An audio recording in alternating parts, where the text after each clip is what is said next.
Right, Linux, and weekly. And what is this contraption in front of me?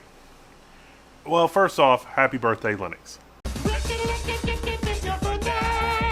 You'd be surprised how often moving something massive starts with a mailing list post, or starts with a video. Innocent enough. It's the inertia, it's the people that get behind it and carry it. Linus Torvalds sent that email 35 years ago, and the rest is history. Sort of, kind of. I'm on my Chewy laptop because it's still working on some lingering audio driver things for the very latest version. Maybe I should submit an upstream patch, but basically it's fine. If you missed the review, check that out. It seems apropos in this, the 35th year of Linux, there would be controversy. There's always controversy, right? DAH, the Ruby on Rails guy, Basecamp guy, there's been some controversy. I don't really, like, that kind of thing. Why would you waste calories on that? He's behind a Linux distro called Omarchy. Some people have picked up Omarchy. Omarchy has been controversial. There's a lot I could say about that. What I will say that is very narrow in scope, and not to be read into in other places, because I know some of y'all love to insert my opinion into things when that's not what I said, and the context is not quite there. And that is, Omarchy is a Linux that has a taste. Now, okay, I suppose sometimes when you say taste, it implies that, you know, it's a good taste, or you recognize, it's like, oh, this is something with taste. It has a lot of preferences, and for some people, they really like those preferences.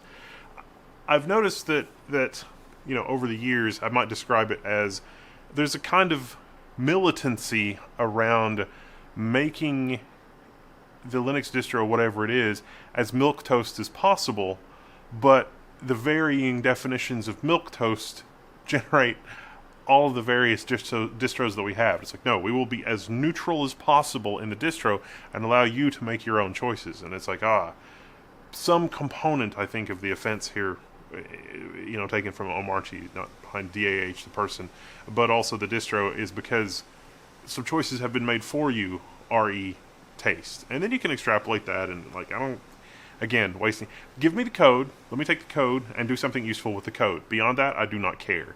It is not worth it to spend the calories on worrying about anything else, really. And so I thought that was interesting that this is the 35th year. There were some updates for LibreOffice and some updates around China adopting Linux, and so it is very, very much the year of the Linux desktop. Also under that same umbrella, CodeRabbit. CodeRabbit is somebody that I've met at various events. Most recently, I think it was GTC, AI Code Assistant tool thingy. They are sponsoring $10 million for open source software, including Bun, Langflow, Nuxt, Vue, and the Linux kernel itself. This is fantastic. Love to see it. That is a much better use of their ad dollars than advertising on a channel like this, because they have offered in the past. It's like, oh, you know, are you looking for sponsorship? And I don't really care. So mostly no. Sometimes it's like, oh yes, I would like to have some money to be able to order hardware or do something interesting. But, you know, so CodeRabbit supporting that is nice, and so we'll follow that and see how that goes. In that same vein, Linus Torvalds also tripped over a really nasty GPU bug with his Intel GPUs and used AI Code Assist to debug it, which I thought was really interesting. Recently, we did a video on the Intel B60 and B70 for SRIOV, which is a great non-AI use case, VDI. And I'm really excited because Looking Glass, Jeff, has been working on some really incredible improvements to Looking Glass. Looking Glass, if you're not familiar, is hardware forwarding. So like if you have a Linux machine and you have multiple GPUs, you can run a VM and dedicate one of your GPUs to a VM. But then forwarding that to the host has always been interesting. Looking Glass has existed for a long time, and it's been Jeff's baby, but we slowly get more efficient and more improvement, more throughput, more optimization, more everything for like even PCIe to PCIe transfer, so it's ultra low latency. You should check it out because it's dramatically improved. But yeah, so, and that's also like, I've got the Cooler Master case on my desk. This looks oddly familiar. It looks like, so I'm trying to talk NVIDIA into doing something crazy. I don't think they're going to go for it. So instead, I think what I'm going to put in here, I'm going to try to borrow some MI350Ps from AMD. Wouldn't it be hilarious if I put a couple of MI350Ps in here along with like a 64-core EPYC on a micro ATX EPYC motherboard with like 512 gigs of memory? I think I could do that. Now, why do I have my Asus AI R9700s? And why do I have two? Well, Asus sent me one. I bought another one. We've been giving these away too. So like Eric Raymond, I think we used the Asus one for Eric Raymond's build. There's a video for that. You should check it out. So if you're gonna buy one, you gotta buy two, right? 64 gigs of VRAM. So this platform is Strix Halo. I have a PCIe bridge here on this card that is connected to both of these GPUs. These GPUs are connected to each other, PCIe Gen 5 by 8, and then this bridge is connected to our Strix Halo PCIe Gen 4 by 4.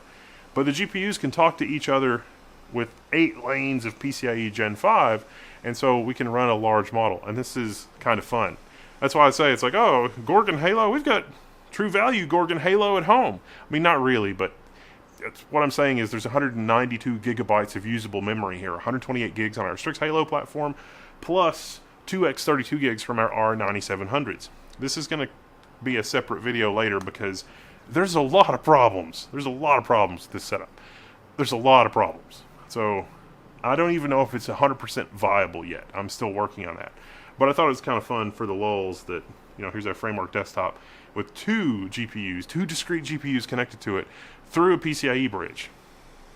I don't know that I would recommend this as a serious build either. Like, it's like there's only like a 35% chance that this might actually solve a real-world problem for somebody.